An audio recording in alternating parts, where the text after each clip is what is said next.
Hello and welcome to the Mission Junior podcast. Here as always, your host Girish Shivakumar. This happens to be the first episode of 2020, so wishing you a very happy new year and a fantastic decade ahead.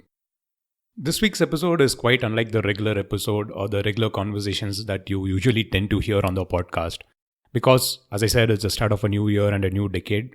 So I just thought I will take this opportunity to look ahead and see what are the major trends that could shape the way the transition to the zero carbon economy, or as I call it, Mission Shunya, happens. But just as I started preparing to look ahead, I thought, what if I first look back and reflect on the decade that we just wrapped up? Wouldn't that be a good idea?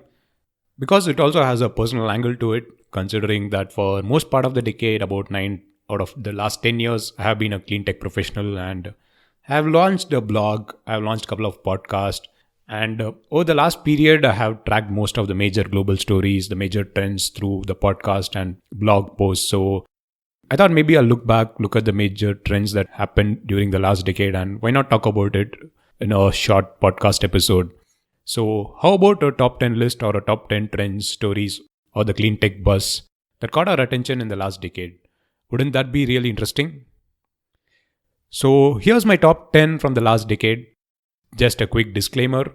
This is in no particular order, but just something that I felt had a significant impact in the clean tech and sustainability space over the last decade. Feel free to let me know your feedback.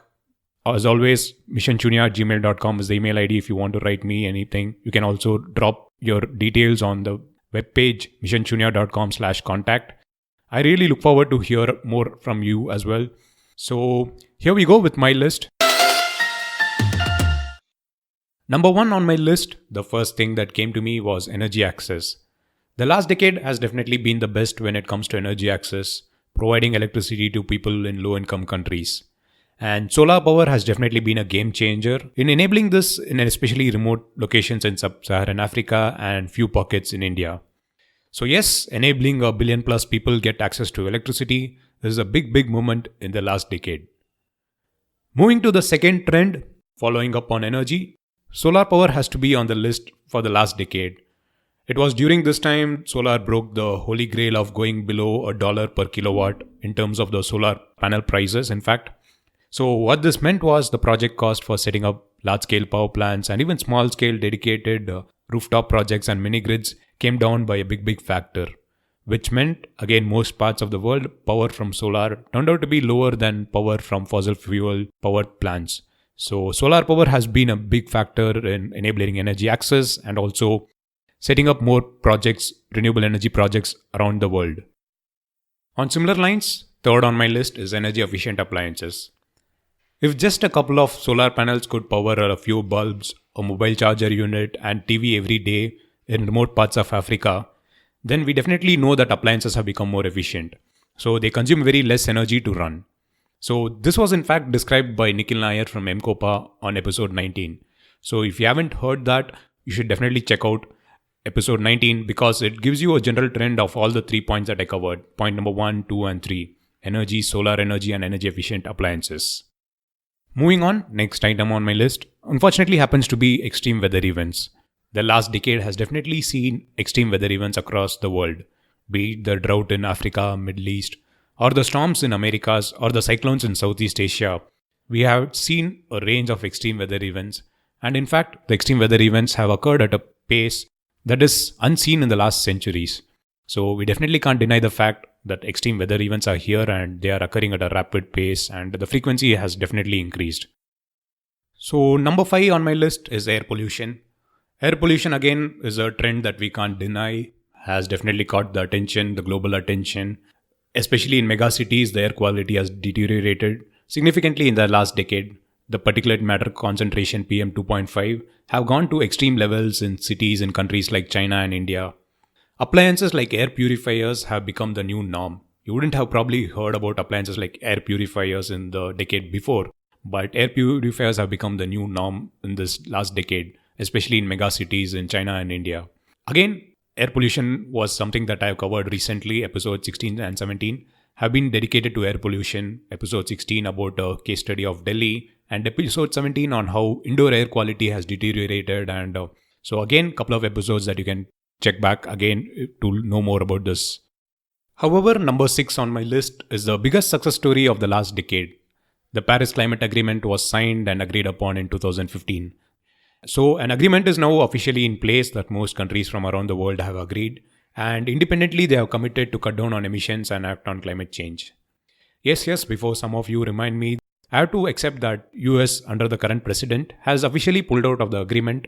It has been a big letdown, but there is still hope, although very faint, considering every other report in recent years is not very optimistic of remaining below 1.5 degrees Celsius, which was the first target. But nevertheless, let's be hopeful, and hopefully US comes back and we will have some action in the decade ahead. Moving on to number 7, we have the words that have become very ubiquitous.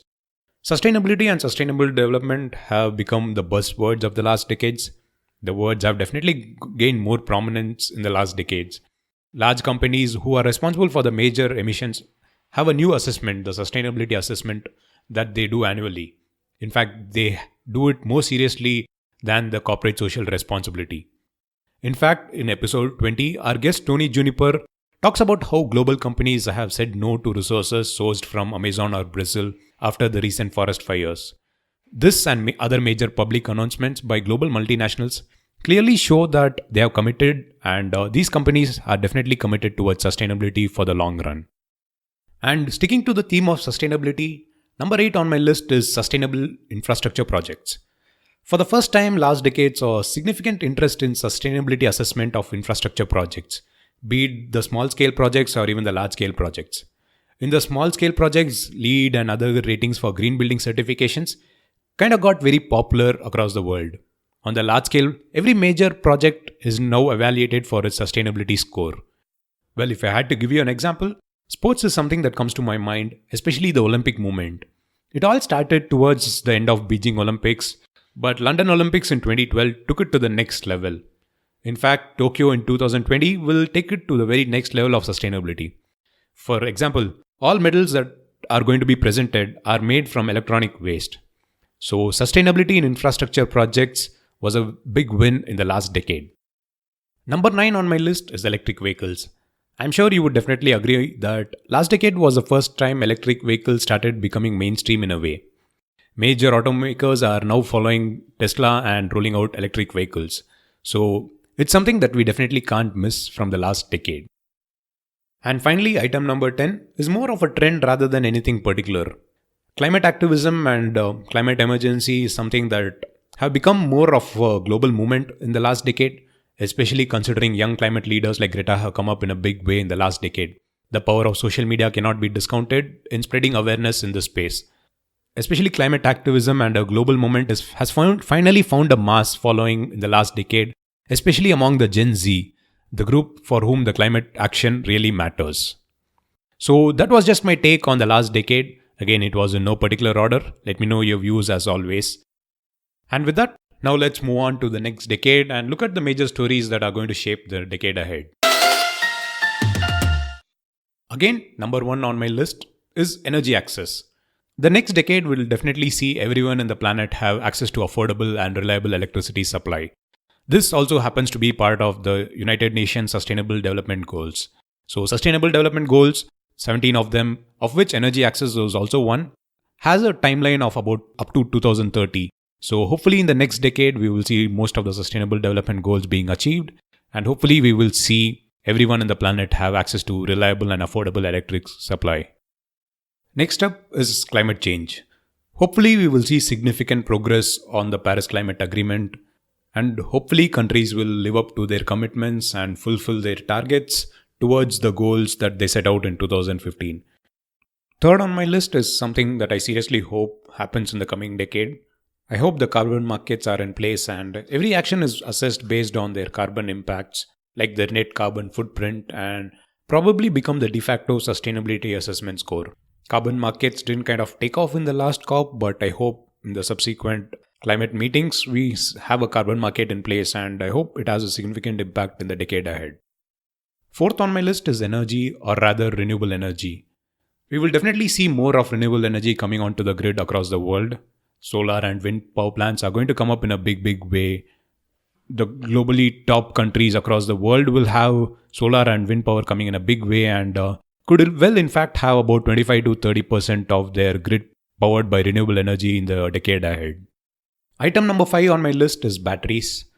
Just like how price of solar declined in the last decade, we could definitely see a rapid decline in the price of batteries or energy storage in the coming decade, especially considering the fact electric vehicles are going to come up in a big way, and renewable energy capacity addition will also see a need for more batteries, and hence we will see more manufacturing and a global decline in the battery prices in the decade ahead. So batteries for energy storage and EV will be a big thing in the decade ahead. Next up is what I believe will definitely happen is ban on single-use plastic. Major global economies have already mandated the phase out of plastic. So plastics which have polluted the land and water resources in the recent decades will be banned hopefully in the next decade, and we will hopefully see the ban on plastic coming to full effect across major countries. After plastic, next on my list, number 7, is the issue of waste management. Handling waste has become a serious topic and a serious issue across many countries, and recently waste to energy has caught up in a big way in urban centers, especially in the developed countries.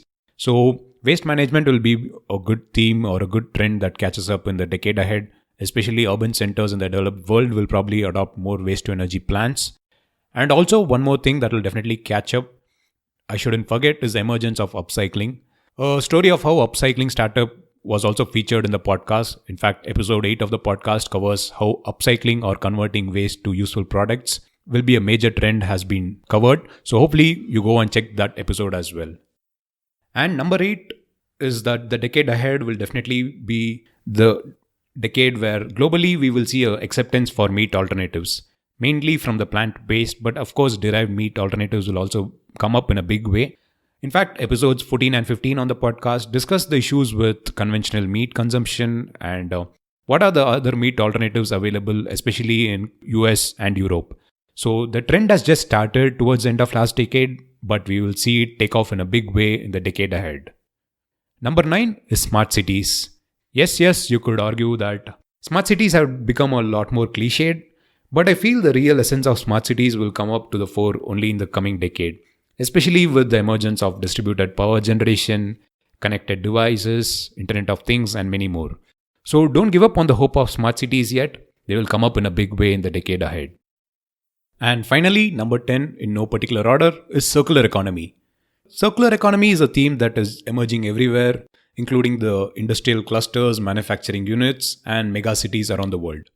Again, more on this topic and emerging trends were discussed with Professor Jaideep Prabhu, whose recent book, Do Better with Less, explains the future for circular economy. So with that, it's a wrap from my end. I just wanted to look back and reflect on the last decade, and this is what that has come about. So after listening to this, if you have any general feedback or thoughts, or if you agree with me or disagree with me, feel free to let me know. Again, I'm just an email away, or you can even tag me on a post on social media, Instagram, Facebook, Twitter, go by the handle @MissionShunya. But if you like what I said, or if you like the podcast in general, do write a review on iTunes or Apple Podcast, because ratings and review on the Apple Podcast platform definitely help in the visibility of the podcast. And finally, do spread the word. It was a good start for Mission Shunya in 2019. The message is now reaching a few thousands every month. Hopefully by the end of this decade, the podcast and the message through all channels reach a few million every single day. For that, I need your support. So with that, signing off, this is Mission Shunya towards a zero carbon economy.